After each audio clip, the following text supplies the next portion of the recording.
In the spring of 1665, London was a city bustling with life and nearing the peak of its population. Densely packed within and without the old Roman walls, it was a chaotic labyrinth of narrow, filthy streets, timber-framed houses, and sprawling wooden slums along the banks of the River Thames. The air was thick with the smell of coal smoke, industrial refuse, and the untreated sewage that clogged the gutters. Despite the grime, London was the beating heart of trade, a vibrant center of commerce and industry where merchants grew rich and craftsmen labored from dawn till dusk.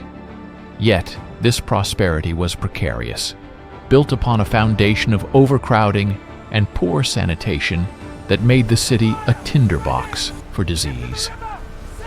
The year had begun with unusually mild weather, and as the heat began to rise in April, so did a quiet, creeping dread. Rumors had been drifting northward for months, whispers of a great mortality ravaging the continent, particularly in Amsterdam and Hamburg. Merchants spoke in hushed tones at the Royal Exchange about ships arriving from infected ports, their crews dead or dying. For a time, the city authorities tried to ignore the threat, fearing that panic would disrupt trade and bring the city to a standstill. But by early May, the shadow could no longer be ignored. The first cases appeared in the outlying parish of St. Giles in the Fields, a poor suburb just beyond the city walls.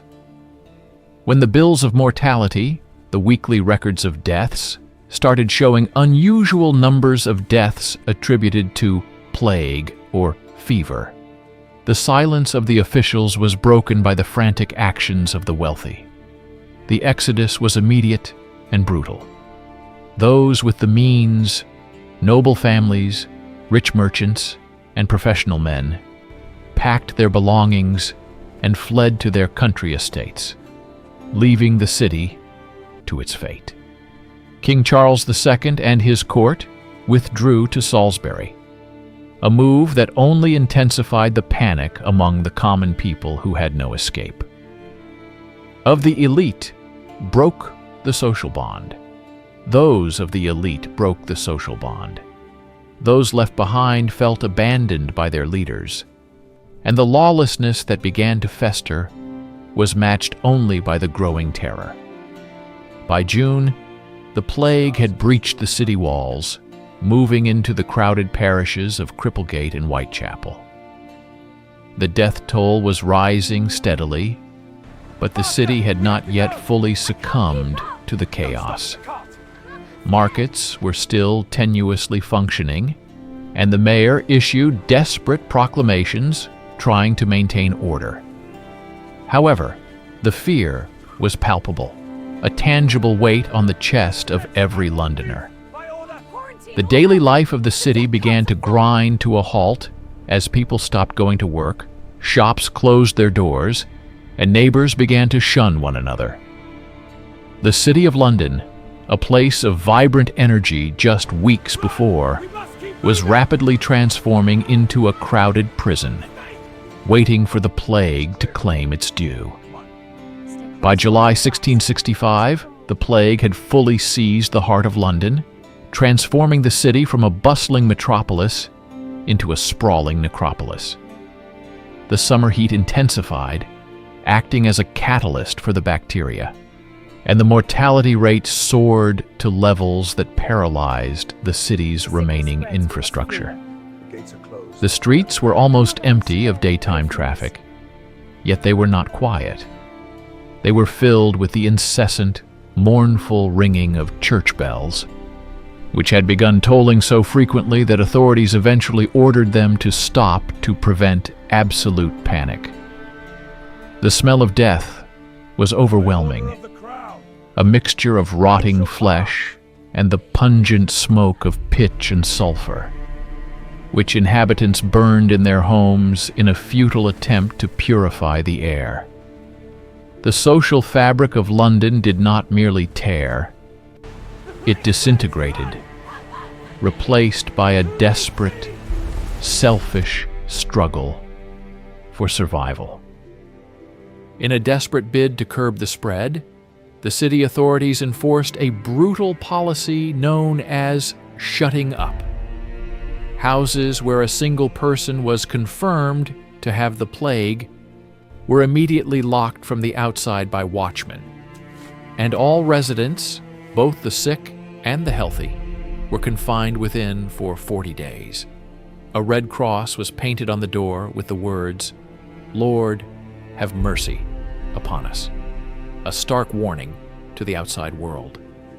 This measure, meant to contain the sickness, effectively turned thousands of homes into death traps, where families were forced to watch each other die in agonizing conditions without food, water, or medical aid.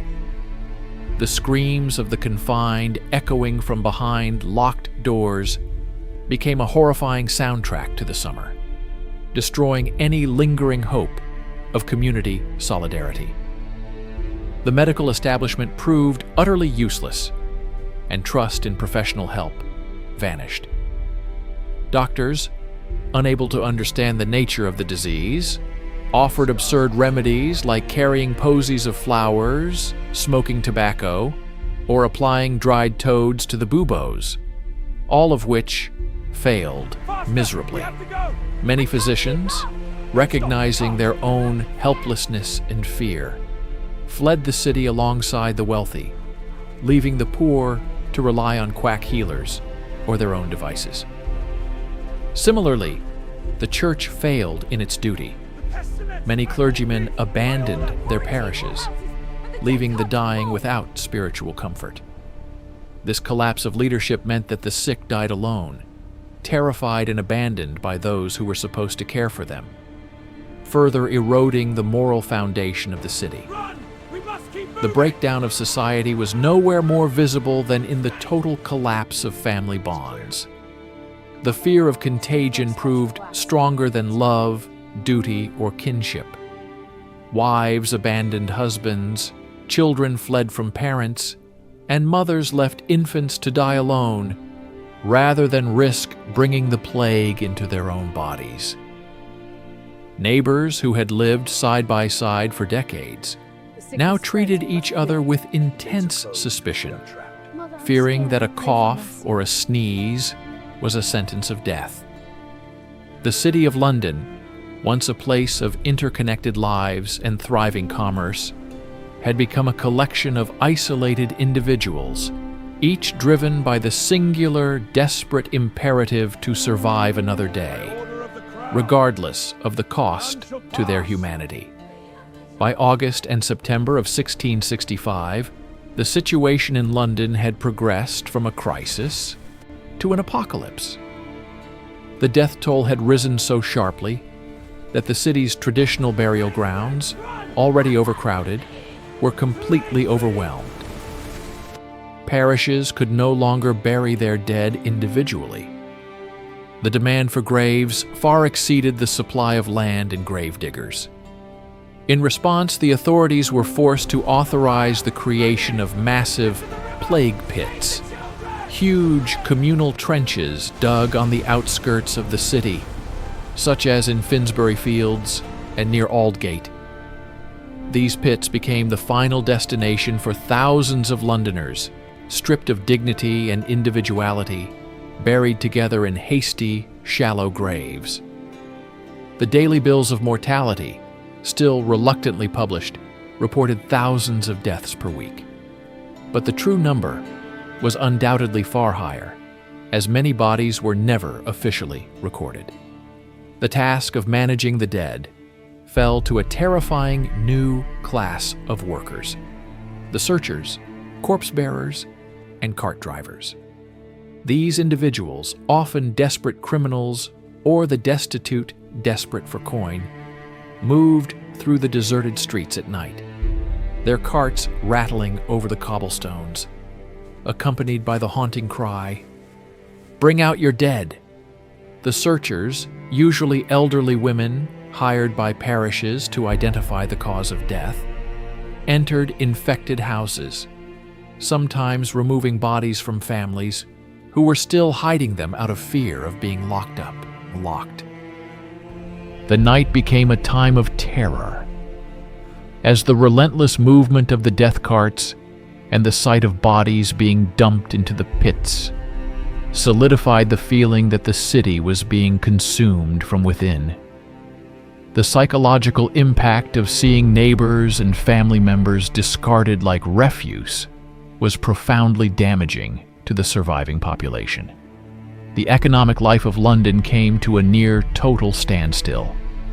With the wealthy fled, the poor dying, and trade paralyzed, the city faced the terrifying threat of famine.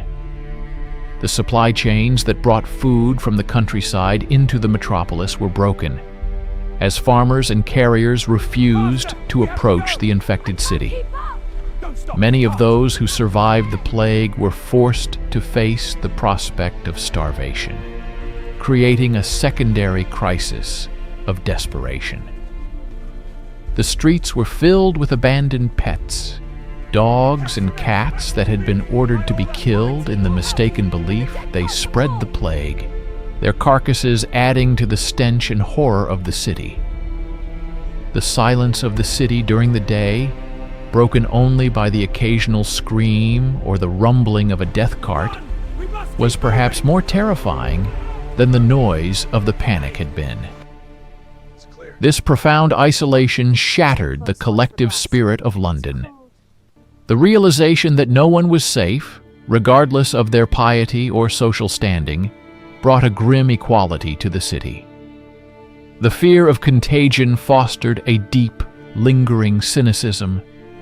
The bonds of neighborly trust were entirely broken, replaced by a ruthless instinct for self-preservation.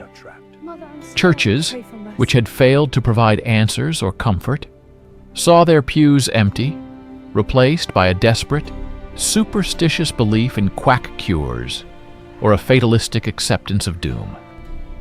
The City of London, once a vibrant hub of interaction, had become a silent, mourning wasteland, waiting in terror to see if the plague would ever release its grip, or if it would continue until the last inhabitant was gone. As the brutal autumn of 1665 turned to winter, the mortality rate finally began to decline. The relentless cold, which seemed to freeze the very air of the city, proved to be a more effective enemy of the plague than any doctor or quarantine measure. By December, the weekly bills of mortality had dropped significantly, and the terrifying silence of the streets began to be broken by the tentative sounds of returning life. Survivors slowly emerged from their homes, looking at their devastated city with a mixture of relief and profound trauma. The streets were filthy, many houses stood abandoned and rotting, and the air still carried the faint, haunting scent of the plague pits. The City of London, once vibrant and teeming, was now a scarred remnant, grappling with the immense task of rebuilding from the ashes of mortality. The economic landscape of the city was fundamentally altered. With nearly a quarter of London's population dead, the labor force was decimated, creating an acute shortage of workers in every trade. This catastrophe paradoxically empowered the survivors. Artisans, laborers, and servants found themselves in high demand and were able to demand significantly higher wages and better working conditions from the remaining wealthy merchants and landowners. The rigid social hierarchy of the medieval and early modern city began to crack under the pressure of this new economic reality. For the first time in generations, the common worker held power, and the old feudal obligations began to feel outdated, paving the way for a more dynamic, albeit hard-fought, urban economy. Psychologically, however, the damage was immeasurable and lasting. The Londoners who had survived had witnessed the absolute breakdown of civilization, family, and faith. The memory of abandoned children, locked houses, and the relentless rumble of the death carts was etched into their consciousness. A deep, cynical pragmatism replaced the former religious fervor and trust in institutions. People learned to rely only on themselves, having seen how quickly love, duty, and compassion could vanish in the face of fear. While the city did rebuild, the optimism of the early 17th century was replaced by a more cynical awareness of how fragile their world truly was, a lesson bought with thousands of lives. The Great Plague of 1665 was a watershed moment, a horrific testament to the frailty of urban life. London had endured, but it was not the same city. The survivors, while rebuilding their homes and businesses, knew they were living on a stage set for further calamity, as the catastrophic damage left by the plague had set the stage for another disaster, the Great Fire of 1666, which would soon consume the rebuilt wooden city. The plague had proved that humanity could survive even in hell, but it had also shown that catastrophe reveals the darkest corners of the human heart, leaving scars that never fully heal, reminding the city that its existence is always balanced on the edge of chaos.